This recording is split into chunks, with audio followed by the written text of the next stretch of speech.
บันไดหรือว่าเส้นเลือดไปรอเลี้ยงใส่หรือว่าเส้นเลือดได้มันช้อนหูหมอเลือดมาใส่ท่านนะมันจะเป็นแบบนั้นหลักๆมีนักเรียนผู้หนึ่งมูให้เส้นมดเนาะแล้วแจ้งเพิ่นบ่มาสิ่งผู้เดียวแล้วโทรไปหาอาจารย์บุยประไทยน้ำอาจารย์ว่าเพิ่นบ่ฮู้ว่าซั่นเอามูหมดห้องแล้วเขาละฮู้หมดก็มาสิ่งหมดแล้วสิให้อาจารย์มาสิ่งเฉพาะเพิ่นผู้เดียวอาจารย์ก็เลยว่าเอาวิชาการเฮ็ดหนังสือมาอาจารย์เป็นทางการเบิ่งนะแล้วก็บ่อันนั้นเนาะว่าแต่ว่าเพิ่นบ่ฮู้ว่าบ่มูบ่แจ้งให้เพิ่นมันอันตรายอยู่ครับและถามอาจารย์ถามคำถามยักได้คำถามคุณครูสำหรับอาจารย์ระดับปริญญาตรีและอาจารย์จะบอกให้คำถามคุณครูเพราะว่าพวกน้องที่เป็นทันหมอกแก้วแล้วและเวลามือมีพวกน้องไปเป็นทันหมอกแก้วแล้วเป็นนั่งอยู่ห้องปวดคนเจ็บจิบเข้ามาหาพวกน้องนั้นมันจะแจ้งเข้ามาว่าเขาจะเป็นเนี่ยนี้เนอะบ่มีจะเคลื่อนเป็นตัวถ้าคนคว้าไว้ถ้าคำถามมาได้ว่าสักไม่จะเป็นแบบนี้บอกมาควรบุมีเวลาพวกน้องไปนั่งปุ๊บหนึ่งมันก็จะประเสริฐสถานการณ์เวลาเข้ามาปุ๊บพวกน้องก็จะได้เบิ่งเข้าแล้วพวกน้องก็จะเบิ่งได้แต่หน้าตาเข้ากันอย่างกันอย่างเข้ามานั่งเวลานั้นค่อยว่ามีอาการเข้ามาเข้าว่า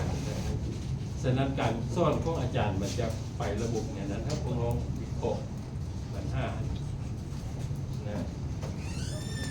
ผมเนี่ยที่สอนแบบเขาเรียนอยู่ประถมมัธยมพุทธนะยังคือเด็กน้อยอยู่ว่าอ้าวอาจารย์ถามก่อนว่าระบบหมุนเวียนสไลด์กับพื้นเอาเดี๋ยวนี้ระบบหมุนเวียนนี่นะเลือดนี่นะระบบหมุนเวียนนี้มันพัวพันกับอวัยวะได้แดงระบบได้แดงมันพัวพันกับระบบได้แดงแล้วมันพัวพันกับระบบนั้นมันเป็นหน้าที่เนี่ยเอาว่ามาคุณรู้ผูกพันระบบได้แดง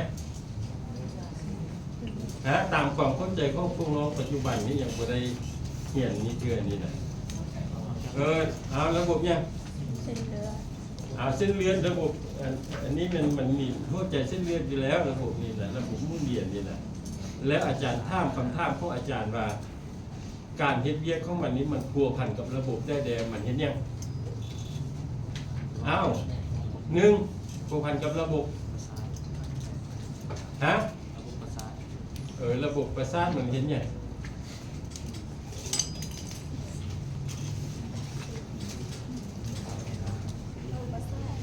นี่มันเห็นยังระบบประสาทมันพัวพันกับระบบประสาทอันนี้กล่องหูฮอปตัวได้พึงลองเลยมันเห็นยัง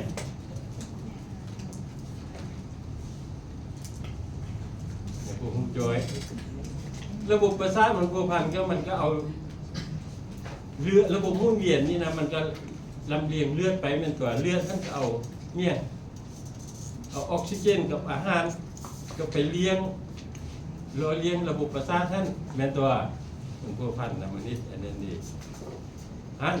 สำหรับระบบประสาทมันก็พัวพันมันก็มาบรรษามันท่านกันนี่ตีกันแต่นั้นพวกมันท่าน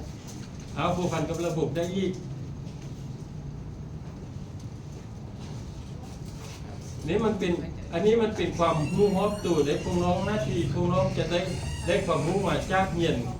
ยนสีวะได้พวกน้องน่ะอาจารย์กูรู้ว่าพวกน้องเหียนสีวะเหียนอย่างเด่นนะระบบให้ใจสมมติว่าระบบหั่นใจหั่นมันเห็นยังว่าวแห้งๆที่บุตรจานน่ะเว้ย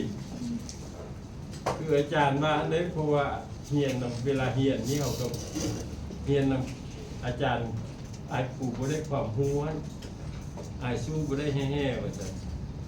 เอาผูกพันระบบหั่นใจเห็นยัง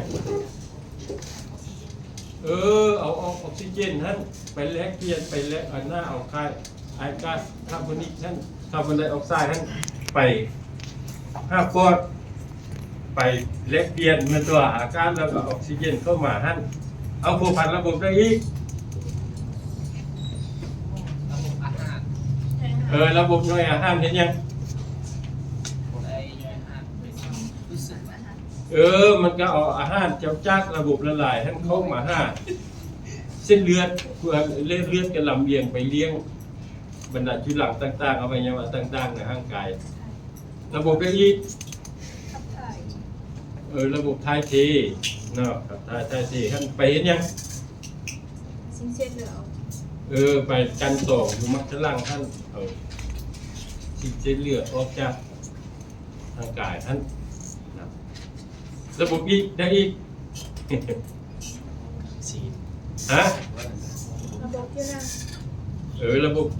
ผิวหนังระบบกล้ามซีนยังต่างๆเห็นยังมันก็เอาอาหารไปเลี้ยงเลยเว้ยแม่นตัวเดี๋ยวอันนี้เป็นความรู้รอบสู่นะ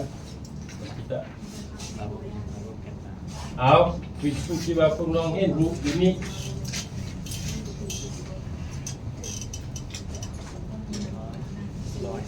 ผ่านไปกว่า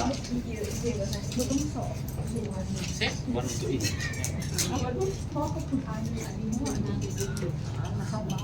พวกน้องเห็นอยู่นี่ก็เป็นระบบมุ่งเวียนนะพวกน้องเห็นฉะนั้นการผูกพันถึงเมื่อกี้อาจารย์ได้บอกไปเมื่อกี้ตัวอย่างผูกพันระบบหั่นใจนี้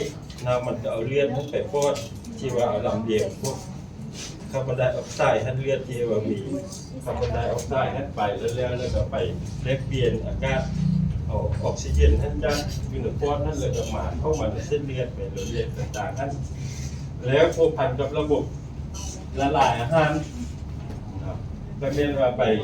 แลกเปลี่ยนเอาอาหารท่านเอาอาหารจากลำไส้ที่ดูดซึมเข้าไปท่านเข้าไปในเลือดแล้วก็ไปรับส่งไปอวัยวะต่างๆท่านผูกพันกับระบบถ่ายเทกับเหตุหน้าที่เพื่อเอาเลือดจะเอาสารเส้นเลือดไปกันต่ออยู่มักไขล่างท่านแล้วออกเป็นน้ำเหี่ยวท่านและผูกพันกับระบบอื่นๆของร่างกายระบบประสาทระบบนี้ต่างๆให้เป็นมันเอาอาหารท่านเพื่อจะออกซิเจนท่านไปโดยเลี้ยงของบรรดาจุดหลังต่างๆของระบบฉะนั้นแล้วเมรอยอยู่นี่การจัดแบ่งของระบบการถามว่าเป็นเพราะเรื่องระบบมุ่งเวียนมันจะประกอบด้วยอวัยวะต่างๆหัวใจนี้ซึ่งเป็นบทผู้ที่ว่าเป็นปั๊มเลือดออกไปท่านและบรรดาเส้นเลือดก็จะมีเส้นเลือดไปอาร์เทอรี่ฉะนั้นเราอยู่บนนี้พวกน้องเหตุผลของอาจารย์แปลใส่เส้นเลือดไป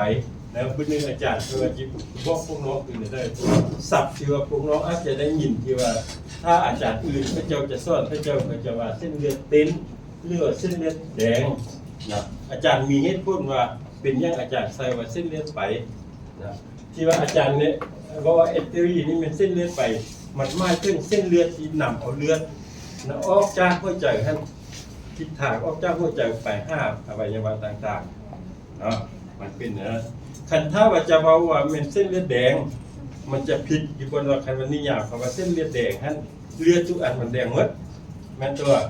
ฉะนั้นว่าคันว่าเส้นเลือดแดงมันผิดอยู่ว่าก็จะว่าเส้นเลือดแดงเป็นเลือดที่ว่าเลือดแดงท่านเป็นเลือดที่ว่าบรรจุออกซิเจนหลายแต่ว่าคันว่าเนี่ยนี้ให้มันผิดอยู่บนเส้นเลือดที่ว่าออกจากหัวใจไปปอดตัวนี้ท่านแปลว่ามันออกจากหัวใจไปปอดแต่มันเลือดของมันท่านแปลว่ามันจะเป็นเลือดที่ว่ามีคาร์บอนไดออกไซด์ทั้งหลายฉะนั้นอยู่บนนี้มันชื่อว่าแอคเทอรีพุลโมนารีแอคเทอรีฉะนั้นแล้วมันก็ผิดอยู่ฮั่นแล้ววันนี้เราเรื่องเส้นเลือดกลับเส้นเลือดกลับนิยามของอาจารย์นี่ก็หมายถึงว่าเส้นเวนเวนนี่มันหมายถึงว่าทุกเส้นเลือดที่เอาเลือดจากอวัยวะท่านกลับคืนเข้ามาสู่หัวใจท่านทิศทางมันจะมาในนี้ฉะนั้นไล่อาจารย์ที่ว่าก็จะสอนก็จะว่ามีเส้นเลือดดำเลือดเส้นเลือดนิ้งคำว่าเส้นเลือดดำสว่าผิดอยู่บนปอดท่านกับอยู่ไส้แห่ของเด็กน้อยท่านพอเวลามันเอาเลือดจากปอดกลับเข้ามาหัวใจท่านเลือดของมันสว่าเป็นเลือดที่บรรจุออกซิเจนหลายท่านฉะนั้นคำว่าเส้นเลือดดำเป็นเลือดที่ว่ามีคาร์บอนไดออกไซด์หลายมันก็ผิดอยู่ท่านกันว่าแปลใส่ว่าเส้นเลือดดำอันนี้แล้ววันนี้บอลเชื่อมต่อ5กันนี้ข้องซอกเส้นเลือดนี้มันก็เป็นเพิ่นเรียกว่าเป็นเส้นเลือดฝอยนี่คาปิลารีอันนี้เป็นสำหรับ ระบบเส้นเลือดนะและนอกจากมีหัวใจมีเส้นเลือดแล้วก็ยังมีเลือดนะเลือดและก็น้ำอย่างเรื่องนี้นะน้ำอย่างเรื่องท่านแปลว่าเป็นส่วนหนึ่งของเลือดท่านพอมันจะออกจากจีวะแล้วมันก็กลับเข้ามาหาระบบมุ่งเวียนนี้อันนี้วันนี้มาเรื่องหัวใจนะภาพรวมของมันจะเป็นจะแปลนะอาจารย์ใช่ไหมมันจะมีสองห้องอันหนึ่งเป็นเบื้องหนึ่งเป็นห้องหับนะหับนะหับในห้องหับนี้มันก็มีนะเชื่อมนี้ก็มีเบื้องขวาและกับเบื้องซ้ายฮะห้องซุ้มแล้วมันจะมีอยู่เบื้องขวาและกับเบื้องซ้ายฮะมันจะเป็นแบบนี้อันนี้เป็นภาพรวมของระบบหันใจสำหรับระบบหันใจนะโดยรวมแล้วคุณจะแบ่งออกเป็น2ระบบใหญ่ๆอันหนึงเป็นระบบมุ่นจะเวียนน้อยนะเรียกว่าระบบมุ่นเวียนของปอดและก็ว่าระบบมุ่นเวียนใหญ่เป็นระบบมุ่นเวียนของทางกายนะนี่วันนี้ระบบมุ่นเวียนน้อยนะระบบมุ่นเวียนน้อยที่ว่าเมื่อกี้อาจารย์ได้บอกแล้วหัวใจเป็นตัวกำข้อและกำซ้ายตัวนี้จะเป็นห้องหับเบื้องขวาและกับเบื้องซ้ายอันนี้ก็แมนห้องทรงพื้นขวาและเบื้องซ้ายจะเป็นอย่างนี้4ห้องห้องจะ4ห้องบ่มีไฟจองหมดแต่ว่าแมนเรือจริงๆคำศัพท์พวกภาษาหักเลยมันมีตลกเด็ดตรงน้อง